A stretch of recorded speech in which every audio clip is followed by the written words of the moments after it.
সাকিব আল হাসানকে আপনার কীরকম পারিশ্রমিক দিতে হয়েছিল? এটা ফুজির সঙ্গে সাকিবের ডিল। যেহেতু প্রযোজনে আপনিও ছিলেন, আপনাকে ওইভাবে আলাদা দিতে হয়নি? দেখেন, আমাদের সঙ্গে ফুজি ফিল্মের একটা চুক্তি ছিল, যেই চুক্তিতে টাইটেল স্পন্সরশিপের অ্যামাউন্টটা এমনভাবে ভাগ করা ছিল যে ওরা ক্যাশ আমাদের একটা সার্টেন অ্যামাউন্ট দেবে, আর বাকিটা হচ্ছে যে সাকিব আল হাসানকে এন্ডোর্স করে দেবে। কারণ সাকিবের জীবনের প্রথম ছবি,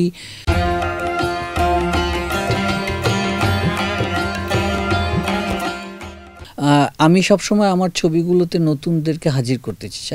আমি এটাও চেয়েছিলাম যে সাকিব আল হাসানকে সিনেমায় যাতে অভিনয় করিয়েছি হিসেবে আমার নামটা যাতে থাকে, এছাড়া মানে অন্য কিছু না। কিন্তু সাকিবের ওই শর্টসগুলো নিয়ে যদি আমি সিনেমাটা বানাতাম বা শেষ করে প্রচারও করতাম, তাতে যেটা হতো যে এই একজন অসৎ মানুষকে আমি পরিচয় করে দিতাম সমাজের কাছে শিল্পী হিসেবে, যেটা আমি আসলে মেনে নিতে পারি নাই।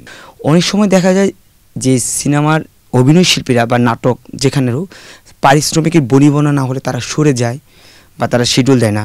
এখানে কোনো পারিশ্রমিকের বিষয় আমার যতদূর মনে পড়ে যে ছিল না, কারণ সাকিবের বিষয় যদিও ফুজি ডিল করেছে, আমার মনে হয় না এখানে পারিশ্রমিকের কোনো বিষয় ছিল। আমি আসলে বাকিটা বলতে পারবো না। সন্দেহ বা কনস্পিরেসি থিওরিতে আমরা অনেক কিছুই অনেক ভাবতে পারি, কিন্তু সত্যিকার অর্থে সেটা হবে না। আমার তরফ থেকে মনে হয়েছে যে সাকিব আল হাসানের এই মিথ্যাচারটা আসলে এই চলচ্চিত্রটির জন্য ক্ষতি করেছে, এবং এই চলচ্চিত্রটি যে কারণে আজও মুক্তি পায়নি আর কখনো মুক্তিই পাবে না।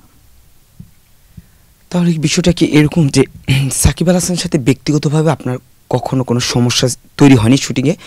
যেহেতু শুটিংয়ের পরেও না, সাকিবের সঙ্গে আমার ব্যক্তিগতভাবে কখনোই কোনো সমস্যা তৈরি হয়নি, শুটিংয়ের পূর্বেও না, শুটিংয়ের সময়েও না, শুটিংয়ের পরবর্তীতেও না।